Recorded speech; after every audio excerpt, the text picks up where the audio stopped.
What's up guys, it's January 22nd, 2018 and I'm leaving Tokyo today, heading to a new country, Hong Kong.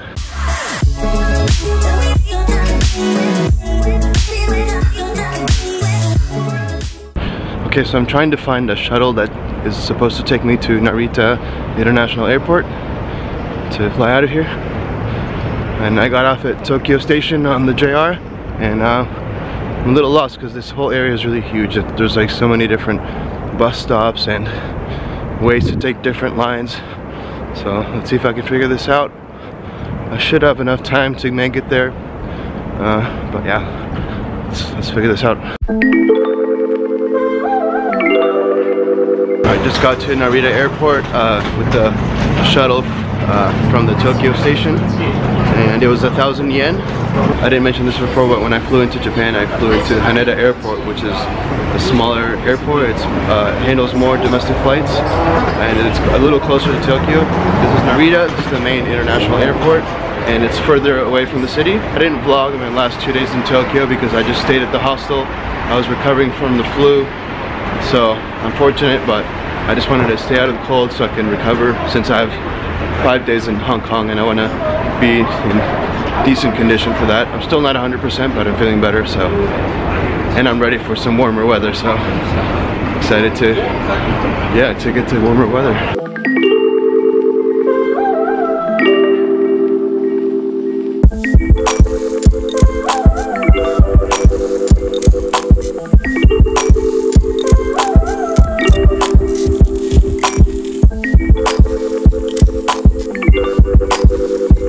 We're in Hong Kong. It feels so much warmer here already. I'm really excited.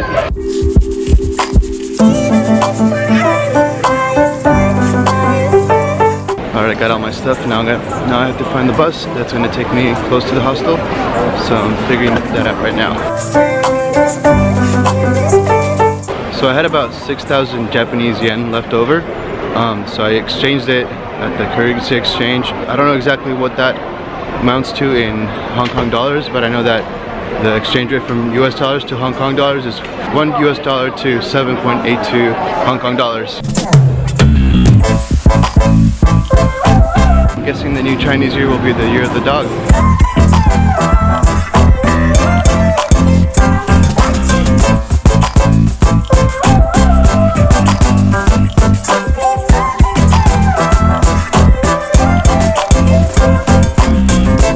I just got off at my stop and I paid 40 Hong Kong dollars for the bus, so just over $5 US, and I'm supposed to just walk straight and I should get to the building where my hostel is soon.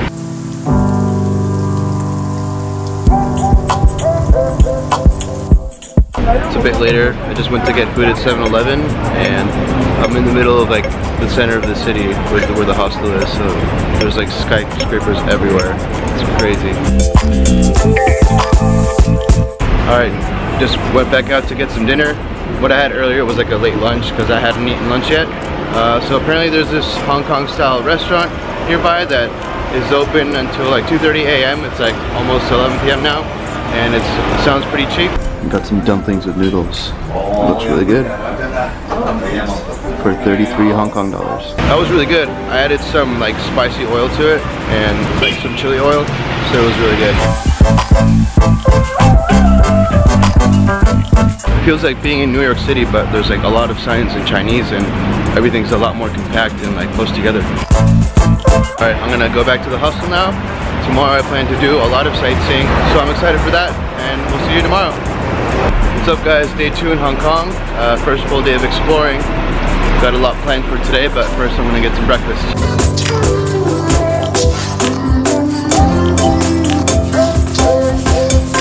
Alright, so the first place I'm headed to is called Victoria Peak, also known as simply the Peak, and it's got some great panoramic views of the city, so I'm going to do that for some daytime views. And I got an octopus card from my hostel, and you can buy it at the metro stations. That allows you to, it's like a tap card for using on the metro and for the buses. So it's useful, so you don't have to keep buying like tickets every time, like I was doing like in the cities in Japan.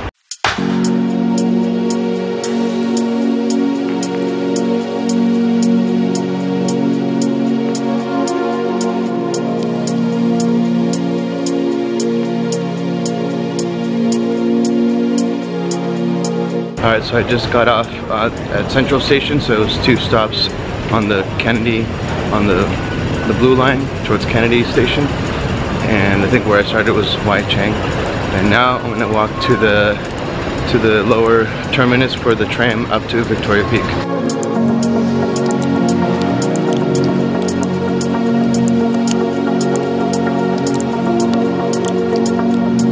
So if you didn't know, Hong Kong is actually the city with the most skyscrapers in the whole world. Yeah, apparently even more than New York City. That's really crazy. And it's also, since it's a special administrative region of China, it's often considered kind of as its own dependent state.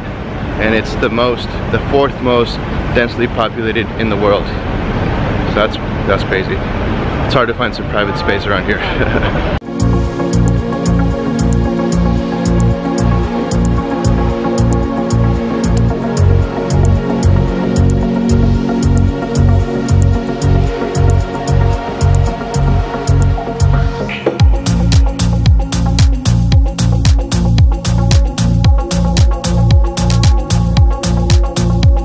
Alright, so we're at the top here, and it's a bit hazy because of the pollution, I believe, but you can still see a fair bit.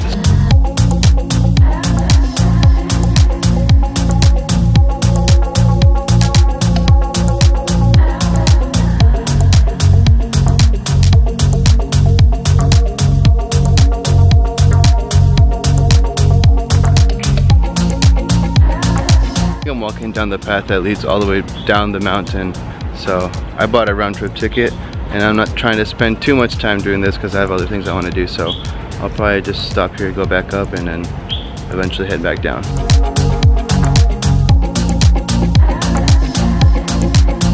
Actually, I didn't pay for a round-trip ticket. I just paid one way with the Octopus card, because you can do that with the card, and you can pay for a lot of things in the city with that Octopus card, so that's pretty cool. But no, I'm just gonna pay for the way back down with the Octopus card also, and I think the way up is 33 Hong Kong dollars and the way down is 12 Hong Kong dollars, so for a total of 45. Alternatively, you can buy the round-trip ticket with credit card or cash for 45 Hong Kong dollars also, which is less than $6 US. Or you can buy the one-way ticket if you want to walk back down, or I don't know, take a taxi. By the way, the line I stood in at the bottom was like over an hour, so if you want to wait less, probably get there very early if you want to go during the day. I don't know how it changes at night, but I'm sure it's not as crowded. Alright, I'm going to take the metro back to my hostel so I can charge my phone, get some lunch around there, and figure out where I'm going next. Just had those delicious rice vermicelli noodles with beef for 38 Hong Kong dollars, so just under $5 US. And just found it walking towards the metro stop I'm going to, and it's all about that, just having patience and finding cheap spots, because Hong Kong is pretty expensive. Like for my hostel, I'm paying $25 US a night, which is the most expensive hostel I've paid for in this trip so far. But it's right in the middle of all the action in Hong Kong Island, and it's a pretty good hostel, so but I have to try to balance the cost with food and other stuff, so just have to have some patience and look for good deals.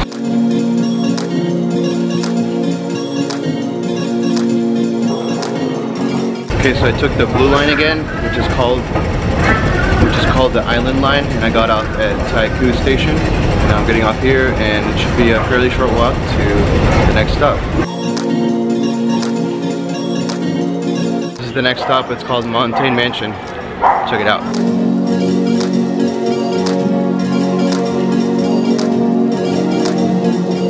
Pretty crazy, right? So this spot is really popular for photography because it exemplifies the tight style of like city planning here, where the buildings are so close to each other, and especially here in this block, they're like all touching basically.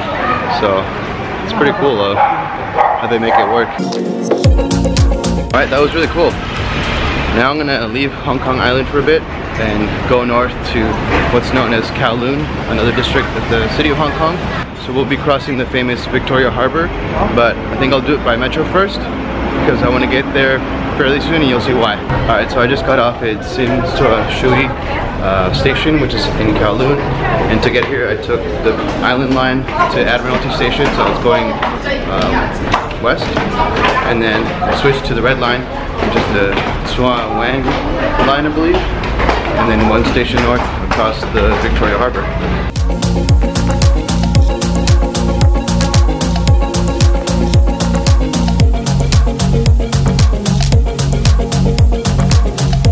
That's an awesome view. I'm gonna try to see if I can find a better spot to watch the lights go on as the night comes. So I heard that that clock tower was actually built by the British during the colonial period, so it's a pretty significant, you know, part of the history here. And now this is an excellent view right here. Check this out.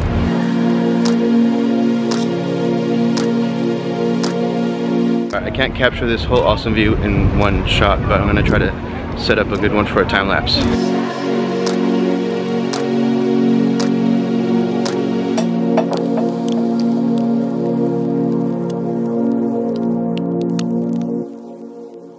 That is a fantastic view. Probably the best skyline I've seen ever. It's just so impressive. You can see it all like on the other side of the water.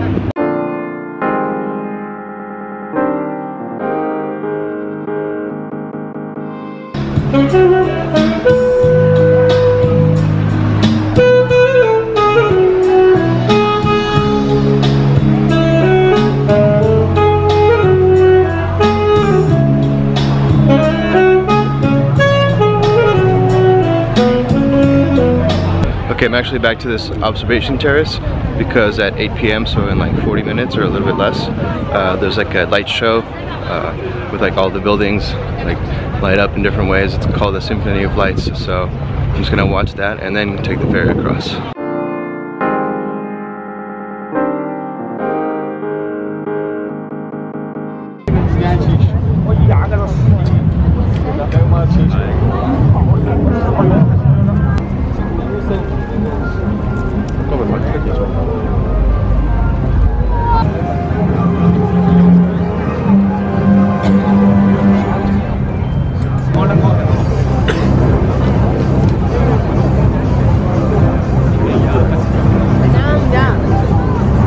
Alright, well I guess that was it. It wasn't anything too crazy, but I guess it was cool. And now let's go take that ferry back across to Hong Kong Island.